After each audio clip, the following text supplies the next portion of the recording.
میرے اور میرے گھر کی کام والی جگہ کے بیچ ایک بہت بھیانک جنگل پڑتا تھا۔ میں اس جنگل میں لکڑیاں کاٹتا تھا اپنے دوستوں کے ساتھ۔ اسی طرح سے ہماری گزر اوقات ہوتی تھی، کیونکہ 2 وقت کی روٹی کے لیے ایک انسان کتنی محنت کر سکتا ہے۔ اس جنگل میں جانا مطلب اپنے آپ کو جان جوکھوں میں ڈالنا، لیکن پھر بھی اپنی بوڑھی ماں اور نئی نویلی دلہن کے لیے مجھے کمانا تو تھا۔ وہ جنگل بہت بھیانک تھا۔ میں اس جنگل سے اس لیے گزرتا تھا کیونکہ میرے پاس کوئی اور راستہ نہیں تھا۔ مجبوراً میں اور میرے ساتھی سب ایک ساتھ اس جنگل میں کام کرتے تھے۔ اب ایک دن ایسا ہوا کہ میرے ساتھیوں نے کہا کہ ہمارا کام جلدی ختم ہو گیا ہے، ہم یہاں سے جا رہے ہیں، کیا تم ہمارے ساتھ جانا پسند کرو گے؟ تو میں نے کہا نہیں، آج میرے پاس بہت کام ہے، تم لوگ چلے جاؤ اور میں واپس اکیلا ہی آ جاؤں گا۔ میں نے کہا کہ تم لوگ کو چونکہ جلدی ہو رہی ہے اس لیے اس وقت مناسب نہیں کہ تم لوگ میرے لیے ٹھہرو، اور چونکہ میں کام کے بغیر یہاں سے نہیں جاؤں گا، میرا مالک آئے گا، اجرت دے گا مجھے، اور پھر اجرت لے کر ہی میں یہاں سے جاؤں گا۔ تو میرے دوستوں نے کہا ٹھیک ہے، پھر تم اپنی مزدوری مکمل کرو اور ہم یہاں سے جا رہے ہیں۔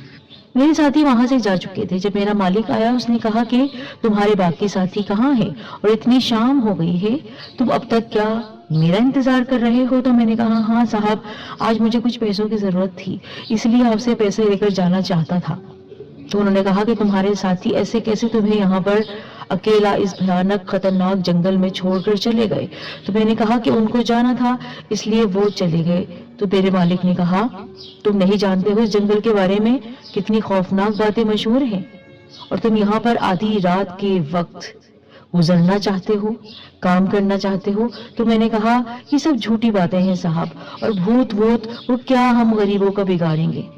ہم تو 2 وقت کی روٹی کے لیے اتنی محنت کرتے ہیں، کیا ان کو پڑی ہے کہ وہ ہماری کوئی چیز لوٹیں گے؟ میری باتیں سن کر میرے مالک نے کہا کہ تم ان باتوں پہ یقین نہیں کرتے ہو، لیکن یہ حقیقت ہے۔ خیر، اپنا بہت خیال رکھنا۔ اور وہ مجھے اجرت دے کر وہاں سے چلا گیا۔ جنگل میں جنگلی جانوروں کی آوازیں اب گونجنا شروع ہو گئی تھی اور رات کا گہرا سناٹا بڑھ بھی رہا تھا۔ میں نے سوچا چلو اب میرا کام ختم ہو گیا ہے، ماں بھی گھر پہ انتظار کر رہی ہے، میں گھر کی طرف چلتا ہوں۔ میں چلتا چلا جا رہا تھا۔ وہ جنگل میرا دیکھا بھالا تھا، لیکن نہ جانے اس دن کیا ہوا کہ اس جنگل میں مجھے راستہ نہیں مل رہا تھا۔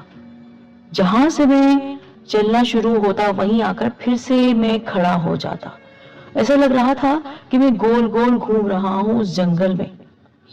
میں بہت حیران تھا کہ آخر میرے ساتھ آج یہ ماجرا کیا ہو رہا ہے۔ کیا مالک نے جو بات کی وہ سچ ہے یا میں بھول بھلیوں میں پھنس چکا ہوں؟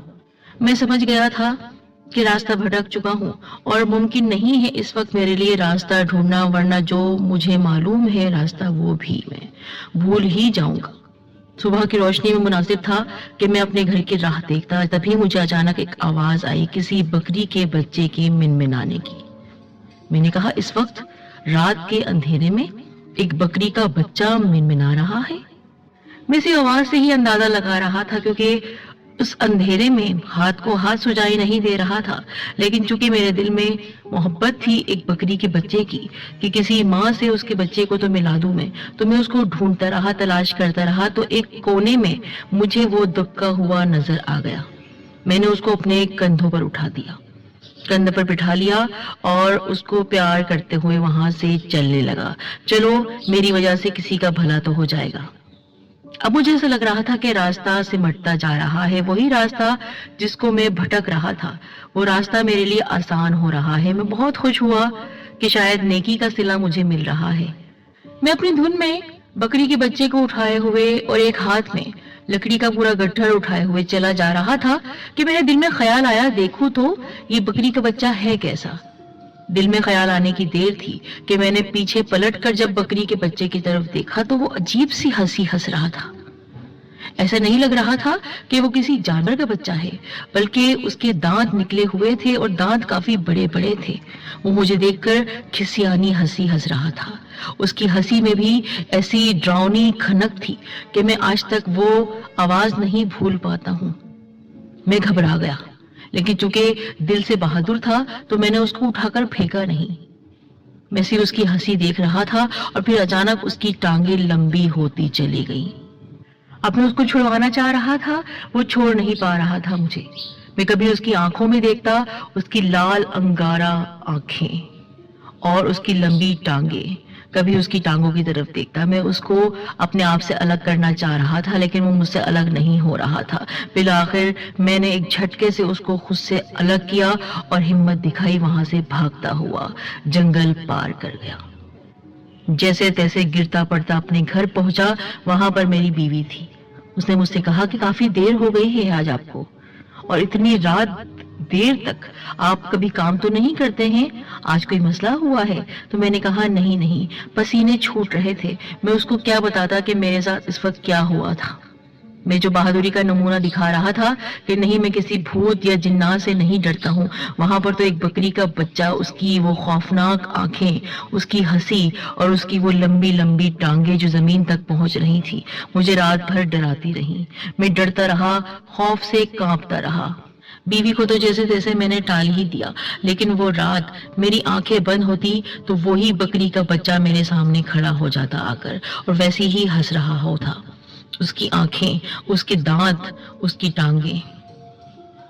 میں نے اپنی آنکھیں بند کی تو اچانک مجھے ایسا لگا کہ میرے پیچھے کوئی کھڑا ہوا ہے اور سرگوشی میں کچھ کہہ رہا ہے. جیسا کہ میرا نام ہے عبد الکریم، تو کہہ رہا ہے عبد الکریم، عبد الکریم. میں نے پیچھے مڑ کر دیکھا تو وہاں کچھ بھی نہیں تھا، اور میں اپنے دل کو پکڑ کر زور زور سے کھانپنے لگا کہ کون ہے جو مجھے اس طرح تنگ کر رہا ہے. پہلے وہ بکری کا بچہ اور اب یہ عجیب اور غریب سی آوازیں. اب یہ ایک رات کی بات نہیں رہی تھی. ہر رات مجھے یہی محسوس ہوتا تھا کہ میرے پیچھے کوئی کھڑا ہوا ہے، کوئی سایہ ہے جو میرے پاس سے گزرتا ہے، کوئی بہت بڑا سا سایہ ہے جس کو میں دیکھ نہیں پا رہا ہوں. میں چیخ کر پکارتا، کون ہو، کیا چاہتے ہو مجھ سے؟ تو وہ کچھ نہیں کہتا، صرف میرا نام لیتا. میری وہ راتیں کتنی اذیت میں گزر رہی تھی میں ہی جانتا تھا. میں کسی سے کچھ کہہ نہیں سکتا تھا. اپنی بہادری کے قصے خود ہی تو میں نے گاڑے تھے، اور بکری کی بچے کی وہ آواز، اس کی وہ ٹانگیں، وہ بھول نہیں پاتا تھا. میں ساری رات کانپتا رہتا تھا.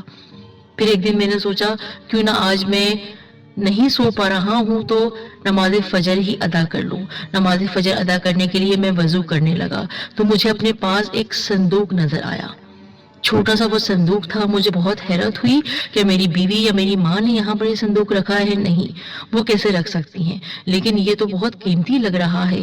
اس کے اندر کیا چیز ہے؟ میں سوچ ہی رہا تھا کہ میں اس کو کھول کر دیکھتا ہوں. جب میں نے کھول کر دیکھا تو اس میں 2 سکے تھے سونے کے بڑے بڑے. اب مجھے اور حیرت ہوئی. جب میں نے ان سکوں کو اپنے ہاتھوں میں لیا تو میں نے کہا کہ یہ کس نے مجھے لا کر دے دیے ہیں؟ پھر مجھے کسی کی بہت زوردار آواز آئی ہنسنے کی.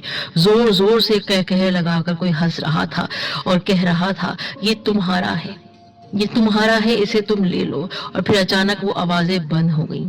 میں نے چاروں طرف مڑ کر دیکھا، کوئی نہیں تھا. کون ہے یہ سایہ؟ کون ہے یہ سایہ جو مجھے تنگ کر کے رکھ رہا ہے؟ اس وقت بھی مجھے تنگ کر رہا ہے. اور یہ سکے کیوں اس نے مجھے دیے ہیں؟ میں نے ایسا کیا کیا ہے جو مجھے وہ یہ دینا چاہتا ہے؟ اس کی آواز پھر سے ابھرنے لگی، گونجنے لگی پورے کمرے میں، جیسے کوئی بہت زور زور سے ہنس رہا ہے. میرا پورا کمرہ اس کی آواز سے گونج رہا تھا. اس نے کہا کہ تم مجھے نہیں جانتے ہو لیکن میں تمہیں جانتا ہوں. میں نے کہا کون ہو تم؟ مجھے نظر کیوں نہیں آتے ہو؟ میرے سامنے آؤ، کیوں مجھے پاگل کر رہے ہو؟ تو اس نے کہا کہ میں تمہیں پاگل نہیں کرنا چاہتا ہوں، یہ تمہارا انعام ہے عبد الکریم، تمہارا انعام ہے. میں نے کہا کس بات کا انعام؟ ایسا میں نے کیا کیا جس کی وجہ سے مجھے یہ سونے کے سکے دیے جا رہے ہیں؟ اس نے کہا یاد ہے تمہیں وہ پل جب تم نے کندھے پر ایک بکری کے بچے کو اٹھایا تھا؟ تو میں نے کہا ہاں، میں نے ایک بکری کے بچے کو اٹھایا تھا، لیکن وہ تو بہت چھوٹا تھا. ہاں، وہ چھوٹا تھا اور ہمارا بیٹا ہے. ہمارا بیٹا؟ تم کون ہو؟ میں جنات میں سے ہوں، اور وہ بھی جن ہی ہے. وہ راستہ بھول گیا تھا، بھٹک گیا تھا، اپنی ماں سے بچھڑ گیا تھا. کھیلتے کھیلتے وہ راستہ بھول گیا تھا، اسی وجہ سے وہ آوازیں نکال رہا تھا. تم نے اس کی مدد کی. تم نے یہ نہیں سوچا کہ وہ کون ہے. تم نے اس کو اپنے کندھے پر بٹھا لیا. اسی وجہ سے ہمیں تمہاری وہ ادا بہت پسند آئی، اور تمہاری اسی بات کی وجہ سے ہم تمہیں سونے کے سکے دینا چاہتے ہیں، اور یہ جو صندوق تمہارے پاس رکھا ہوا ہے، اس میں جو چاہے تم لکھ کر ڈال دو، تمہیں جو چیز چاہیے تمہیں مل جائے گی، لیکن یاد رکھنا آج بھی مجھے ہم جب کسی کو انعام دیتے ہیں اس سے خوش ہو کر دیتے ہیں، اور اگر وہ ہمارے حکم کی خلاف ورزی کرتا ہے تو ہم اسے تباہ کر دیتے ہیں اور اس کی نسلیں تباہ ہو جاتی ہیں۔ تم نے ہمارے بیٹے پر احسان کیا، اس کو خوش کیا، وہ تم سے بہت خوش تھا، اسی وجہ سے ہم ہر رات تمہارے پاس آ رہے تھے، تمہیں آوازیں دے رہے تھے تاکہ تم سمجھ جاؤ، لیکن تم سمجھے نہیں۔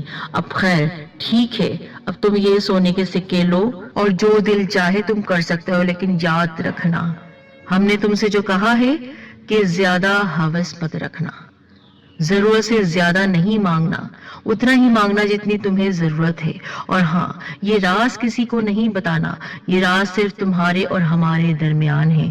تم نے ہمارے بیٹے کے ساتھ بھلائی کی، اسی وجہ سے ہم تمہیں یہ سب عطا کر رہے ہیں، لیکن انجام بھگتو گے اگر تم نے کسی کو، یہاں تک کہ اپنی ماں اور بیوی کو، یہ راز بتایا تو ذمہ دار تم خود ہوگے۔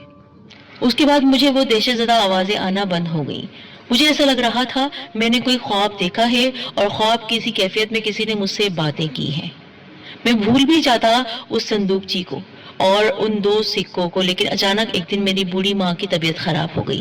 میرے پاس اس کے علاج کے لیے پیسے نہیں تھے۔ گاؤں کے ایک ہاسپٹل میں مجھے اس کو دکھانا تھا۔ اچانک میرے ذہن میں وہی صندوقچی اور وہ 2 سکے آئے۔ مجھے ذہن میں آیا کہ مجھ سے اس جنات نے کہا تھا کہ تمہیں جب ضرورت پڑے گی تم وہ 2 سکے استعمال کر لینا، تو پھر میں نے اپنی ماں کے علاج کے لیے ان 2 سکوں کو استعمال کر لیا۔ وقت گزرتا رہا، 6 مہینے کا وقت گزر گیا۔ پھر تھوڑے دن گزرے تو میرے گھر جڑوا بچوں کی پیدائش ہوئی، ایک لڑکا اور ایک لڑکی پیدا ہوئی۔ اس وقت میں اتنا خوش تھا کہ مجھے سمجھ نہیں آ رہا تھا اپنی اس خوشی کو کس طرح مناؤں۔ پیسے تو نہیں تھے کہ مٹھائی کھا سکتا یا کسی کو کھلا سکتا، اتنی تو غربت تھی۔ تو میرے ذہن میں اسی جن کی بات آئی کہ اگر تمہیں کچھ چاہیے ہوگا تو اس صندوق میں تم کاغذ میں کچھ لکھ کر ڈال دینا۔ تو میں نے سوچا کیوں نہ آزمایا جائے۔ اس نے جو مجھ سے بات کی تھی اس وقت تو میں نے اس کی بات پر دھیان نہیں دیا تھا، تو کیوں نہ آج میں اس صندوق میں کچھ لکھ کر ڈالتا ہوں، ہو سکتا ہے میری وہ خواہش پوری ہو جائے۔ تو میں نے ایک کاغذ پر لکھ دیا لڈو، اور اس لڈو لکھے ہوئے لفظ کو میں نے ڈال دیا صندوق میں۔ اب میں دیکھنا چاہتا تھا اس جن نے مجھ سے جو بات کی تھی کیا وہ سچ ہے۔ آج تو آزمانے کا وقت ہے، اب تک نہیں آزمایا تھا، چلو دیکھتے ہیں اس کی بات میں کتنی سچائی ہے۔ پورا دن گزر گیا، لڈو کا نام و نشان تک نہیں تھا۔ پوری رات گزر گئی، میں نے کہا نہیں ایسا کچھ نہیں ہے، اس نے مجھ سے ایسی باتیں کی ہوں گی، لیکن نہیں۔ جب فجر کی نماز میں پڑھ رہا تھا تو مجھے اپنی جا نماز پر موتی چور کے تازہ لڈو نظر آئے۔ میں بہت خوش ہوا، میری خوشی کا ٹھکانہ نہ رہا۔ ہاں اس نے سچ کہا تھا، ہاں اس نے سچ کہا تھا۔ میں نے خوشی کے مارے یہ نہیں سوچا کہ اس نے مجھے منع کیا تھا کہ یہ بات کسی کو نہیں بتانا، اور میں نے جا کر اپنی بیوی کے سامنے وہ لڈو رکھ دیے۔ وہ بہت حیران ہوئی، اتنے تازہ اور اتنے بڑے بڑے موتی چور کے لڈو اتنے مزیدار کہاں سے آئے؟ تو میں نے کہا چھوڑو کہاں سے آئے یہ نہیں دیکھو، اب تم کھانے سے مطلب رکھو۔ اور وہ اس کو شوق سے کھانے لگی۔ میری بوڑھی ماں کو بھی اس نے وہ لڈو دیے۔ اب لڈو تو میری خواہش کے مطابق آ چکے تھے، میں بہت خوش تھا، میری بیوی بھی بہت خوش تھی۔ اب میرے ذہن میں ہلکی سی لالچ آ گئی، کیوں نہ لڈو مانگنے پر مجھے لڈو مل گئے ہیں، میں اگر کچھ اور مانگوں گا تو اس جن کی بدولت مجھے وہ بھی مل جائے گا، اور اسی نے تو کہا ہے کہ جو چاہے تم مانگ سکتے ہو۔ تو پھر میں اپنے کمرے میں خاموشی سے آ گیا، اور جہاں پر میں نے وہ صندوق چھپایا ہوا تھا وہ صندوق میں نے نکالا، اور کاغذ پر میں نے لکھا 5 سونے کے سکے، اور وہ کاغذ میں نے صندوق میں ڈال کر وہ صندوق پھر سے چھپا دیا، اس انتظار میں کہ دیکھتے ہیں۔ پورا دن لگ گیا لڈو کو آنے میں، تو یہ سونے کے سکے اب آئیں گے یا نہیں، اور میں یہ بھول گیا کہ مجھے اس جن نے منع کیا تھا کہ ہرگز یہ راز کسی کو نہیں معلوم چلنا چاہیے، اور جو کچھ تمہیں ملے گا وہ تم کسی کو نہیں بتاؤ گے۔ میں وہ کاغذ ڈال کر اپنے کام سے باہر چلا گیا۔ اب یہاں پر جو لڈو رکھے ہوئے تھے ان کی تعداد بڑھتی جا رہی تھی۔ میری بیوی نے جب دیکھا کہ لڈوؤں کی تعداد بڑھتی جا رہی ہے اور گھر میں اتنی بڑی خوشی ہے، تو اس نے میری ماں سے مشورہ کیا اور پورے گاؤں میں وہ موتی چور کے لڈو بانٹ دیے۔ جو شخص وہ لڈو کھاتا وہ اپنے ہاتھ اپنی انگلیاں چاٹتے رہ جاتا، کہتا کہ اتنے مزیدار لڈو ہیں، کہاں سے آئے ہیں؟ تو انہوں نے کہا کہ ہاں، ہمارے شوہر نے منگوائے ہیں۔ میں اپنی دھن میں گھر سے باہر نکل گیا تھا، کام کی طرف چلتا جا رہا تھا، اچانک میرے ذہن میں بات آئی کہ میں نے اپنی ماں کو، اپنی بیوی کو منع تو کیا نہیں کہ یہ لڈو کسی اور کو مت کھلانا، بلکہ صرف تم لوگ ہی کھانا۔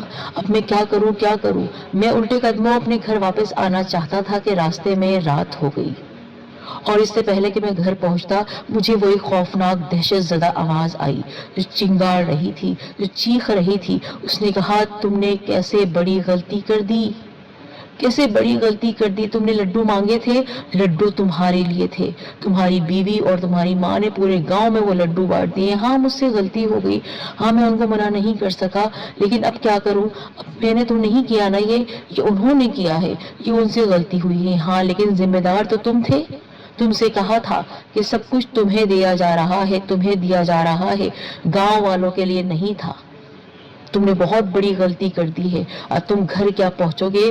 تم جب گھر جاؤ گے تمہارا سب کچھ اجڑ چکا ہوگا، سب کچھ لٹ چکا ہوگا۔ تم نے ہماری بات نہ مان کر ہمیں ناراض کیا ہے، ہم تمہارے دوست تھے، ہم نے تمہیں اتنا بڑا تحفہ دیا لیکن تم نے سنا نہیں، لالچ میں آ گئے، اب جاؤ بھوگ دو۔